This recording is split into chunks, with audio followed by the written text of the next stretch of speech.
రైతులందరికీ నమస్కారం అండి. మీరు చూస్తున్నారు ఎన్ఎస్ సాగుబడి యూట్యూబ్ ఛానల్.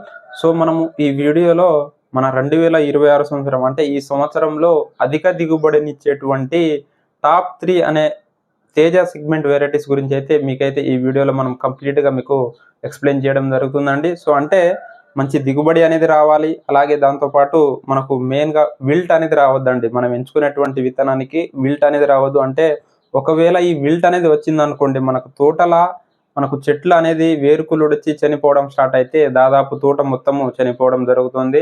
సో మనం ఎంచుకునేటువంటి విత్తనాలలో ఈ వేరుకుళ్ళుడును తట్టుకునేటువంటి క్వాలిటీ అనేది కంపల్సరీగా ఉండాలండి. అలాగే దాంతో పాటు మనకు వైరస్‌ను గూడా అంటే వైరస్ టాలరెన్స్ అనేది గూడా తట్టుకునే విధంగా మనం చెప్పేటువంటి సీడ్‌లలో కంపల్సరీగా ఈ లక్షణాలనేది ఉండాలి. దాంతో పాటు మనకు నల్లిని, నల్ల తామరను కంపల్సరీగా తట్టుకునేటువంటి వెరైటీస్‌నే మీరైతే ఎంచుకోండి.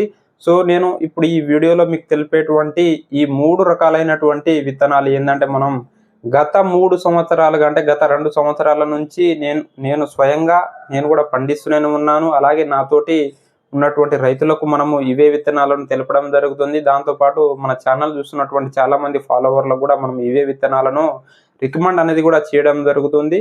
సో ముఖ్యంగా ఏందంటే మనము చాలా గత జనవరి నుంచి ఇప్పటి వరకు ఈ జూన్ వరకు చాలా అనేక రకాలైనటువంటి మనం ఫీల్డ్ అనేది తిరిగి వెళ్ళి మంచి క్వాలిటీ ఉన్నదా లేదా, మంచి దిగుబడి వస్తుందా లేదా, కాయ సైజ్ ఏ విధంగా ఉన్నది, అలాగే కాయ కలర్ ఏ విధంగా ఉన్నది అన్నీ పరిశీలించిన తర్వాతనే ఈ 3 రకాలైనటువంటి విత్తనాలను టాప్ 3గా పరిశీలించి నేను మీకైతే తెలియజేయడం జరుగుతుందండి. సో మొదటగా మనం చూసుకున్నట్లయితే టాప్ 1 వచ్చేసి శ్రీ సాగర్ సీడ్స్ వాళ్ళది మహాలక్ష్మి 33 అండి.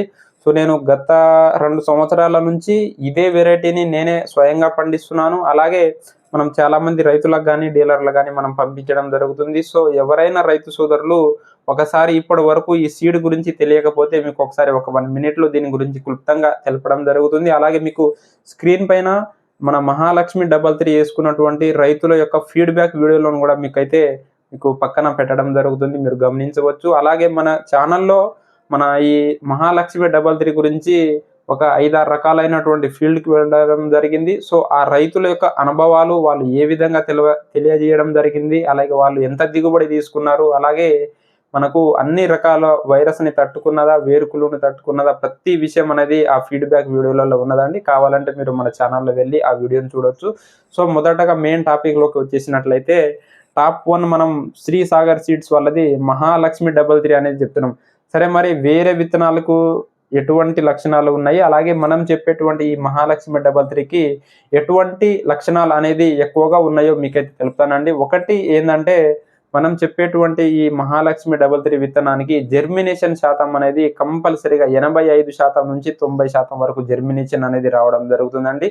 అంటే ముఖ్యంగా మనకు ఫస్ట్ మొలక శాతం అనేది మంచిగా వస్తేనే నార అనేది మనకు ఆరోగ్యంగా వచ్చేసి మనకు మంచి ఎదుగుదలతోటి చెట్టు బుట్టలాగా రావడానికి, అలాగే మంచి క్రాప్ సెట్టింగ్ అవ్వడానికి మొదటి అడుగు అక్కడే పడుతుంది. కాబట్టి ముఖ్యంగా మనం ఏ సీడ్ తీసుకున్నా కానీ జెర్మినేషన్ అనేది చాలా ఎక్కువ ఉంటేనే ఆ మొక్క అనేది మనకు ఆరోగ్యంగా వచ్చేసి మంచి దిగుబడి అంటే చివరి వరకు మనకు మంచి క్రాప్ సెట్టింగ్ అయ్యే విధంగా ఆ మొక్క అనేది తట్టుకోవడం జరుగుతుంది. అలాగే మనకు ఈ మహాలక్ష్మి 33 సీడ్ అనేది కనీసం మనకు 5 అడుగుల నుంచి 5.5 అడుగుల వరకు హైట్ పెరగడం జరుగుతుంది. అలాగే మీరు చూసుకున్నట్లయితే మనకు ఈ సీడ్‌కి ఏందంటే చెట్టు కింద నుంచే సైడ్ పంగల్ అనేది వచ్చేసి మనకు చెట్టు అనేది ఇలా గుబురుగా వచ్చేసి మనకు మంచి దిగుబడి కనీసం ఆల్రెడీ ఒక్కొక్క రైతులైతే మనకు దగ్గర ఈ సంవత్సరము 33 క్వింటాలు తీసుకున్న రైతులు కూడా ఉన్నారు. సో మన మహాలక్ష్మి సీడ్ వేసుకున్నటువంటి రైతులు వాళ్ళ మాటల్లో వాళ్ళు తెలియజేయడం జరిగింది. ప్రతి ఇన్ఫర్మేషన్ అనేది మనము మన ఛానల్లో వీడియోస్ రూపంలో తీసి ఆల్రెడీ అప్లోడ్ చేయడం జరిగింది.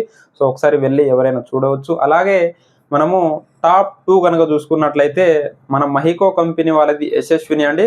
సో నాకు తెలిసి ఈ సీడ్ గురించి తెలియని రైతులు అయితే ఎవరు ఉండరు. ఎందుకంటే ఈ సీడ్ని ఏంటంటే చాలామంది గత కొన్ని సంవత్సరాలుగా ఆల్రెడీ పండిస్తూనే ఉన్నారు. కాకపోతే మనకు ఈ సీడ్ అంటే చూసుకున్నట్లయితే మనకు ఇది కూడా మంచి జెర్మినేషన్ శాతం రావడం జరుగుతుంది. అలాగే మంచి క్రాప్ సెట్టింగ్ రావడం జరుగుతుంది. అలాగే ఈ సీడ్ కూడా మనకు దగ్గర 28 నుంచి 29, 30 క్వింటాల వరకు మనకు దిగుబడి రావడానికి ఆస్కారం ఉంటుందండి. అలాగే ఈ సీడ్‌లో ఏందంటే మనకు ఒకసారి మొదటి క్రాప్ సెట్టింగ్ అనేది అయిపోయినాక రెండో స్టెప్ రావాలంటే కొంచెం టైం, అంటే రెండో స్టెప్ అంత తొందరగా రాదండి. సో మళ్ళీ కాయలు తెంపిన తర్వాతనే మనకు సెకండ్ స్టెప్ అనేది రావడానికి మైకో యశస్వినిలో ఆస్కారం ఉంటుంది. కాబట్టి మనము నెంబర్ 1 సీడ్‌గా అయితే మన మహాలక్ష్మి 33 అనేది తెలియజేయడం జరిగింది. ఎందుకంటే మనకు కాయలు మొదటి స్టెప్ అనేది మనకు మంచి కాపు సెట్ అయిపోయిన తర్వాత కూడా మళ్ళీ గ్రోత్ అనేది ఎక్కడ ఆగిపోకుండా రెండవ స్టెప్ గ్రోత్ రావడానికి గానీ, రెండవ క్రాప్ సెట్టింగ్ సెట్ కావడానికి గానీ మనకు మహాలక్ష్మి 33 సీడ్ అనేది చాలా ఎక్సలెంట్‌గా రావడం జరిగింది. ఆ వీడియోస్ గూడా మీకు అప్‌లోడ్ చేశాను. సో మనం టాప్ 2 కిందికొచ్చేసి మైకో వాళ్ళది యశస్విని అనేది తెలియజేయడం జరిగిందండి. అలాగే దాంతో పాటు మనకు ఇప్పుడు టాప్ 3 గనుక చూసుకున్నట్లయితే మ్యాక్స్ సీడ్స్ వాళ్ళది వైశాలి అండి. సో ఈ వైశాలి సీడ్ గురించి కూడా మనము ఒక 10, 15 ఫీల్డ్ అనేది ఈ సంవత్సరం తిరగడం జరిగింది. సో అంటే గత సంవత్సరం కొంతమంది రైతులకే ఈ సీడ్ అనేది ఇవ్వడం జరిగింది. కానీ ఇచ్చినటువంటి రైతులలో మంచి ఫీడ్‌బ్యాక్ అనేది రావడం జరిగింది. అంటే కాయ కలర్ రావడం గానీ, సైజ్ రావడం గానీ, మనము గింజలు పెట్టుకున్నప్పుడు మొలక శాతం, జెర్మినేషన్ శాతం రావడం గానీ, అలాగే మనకు చెట్టు అనేది సైడ్ బ్రాంచెస్ తోటి బుట్టలాగా ఏర్పడడం గానీ, సో ఇలా అన్ని విధాలుగా అంటే అనేక రోగాలను తట్టుకునేటువంటి విత్తనాలనే మనము ఈరోజు తెలపడం జరుగుతుంది. సో మీరు ముఖ్యంగా మనం చెప్పేటువంటి ఈ 3 విత్తనాలలో మీరు ఏ 2 విత్తనాలు సాగు చేసినా గానీ మీకు మంచి దిగుబడి అనేది రావడం జరుగుతుందండి. అలాగే దాంతో పాటు ఏందంటే మనకు ముఖ్యంగా నల్లిని గానీ, నల్ల తామర పురుగుని గానీ, పై ముడత వైరస్ అంటాం కదండీ! ఈ వైరస్‌ని గానీ, అలాగే మనకు వేరుకుళ్ళును తట్టుకునే విధంగానే ఈ 3 రకాలైనటువంటి విత్తనాలను నేను పరిశీలించి, సో చాలామంది రైతుల దగ్గర నుంచి ఆల్రెడీ యేసుకున్నటువంటి రైతుల దగ్గర నుంచి ఫీడ్‌బ్యాక్ అనేది మొత్తం కనుక్కున్న తర్వాతనే ఈ టాప్ 3 వీడియో గురించి మీకైతే చేయడం జరిగిందండి. సో ఈ సంవత్సరం వర్షాలనేది తక్కువ ఉంటాయని మనకు వెదర్ న్యూస్ అంటే వాతావరణ శాఖ కూడా తెలపడం జరిగింది. కాబట్టి రైతు సోదరులు మీరు తగు యాజమాన్య పద్ధతులు పాటించి మంచి మిరప సాగు చేసుకొని మంచి లాభాలు పొందాలని మనమైతే మన ఛానల్ తరపున మనమైతే ఆశించడం జరుగుతుంది. సో ఎవరైనా మన ఛానల్‌ని సబ్స్క్రైబ్ చేసుకోకపోతే మన ఎన్ఎస్ సాగుబడి ఛానల్‌ని సబ్స్క్రైబ్ చేసుకొని తోటి రైతులకు ఈ వీడియోని షేర్ చేయండి. అలాగే ఈ సీడ్ కావాల్సిన రైతు సోదరులు స్క్రీన్ పైన మీకు నెంబర్ అనేది పెడతాను. సో మీరు ఎవరైనా ఆ నెంబర్‌కి కాల్ చేసి ఆర్డర్ అనేది పెట్టుకోవచ్చు.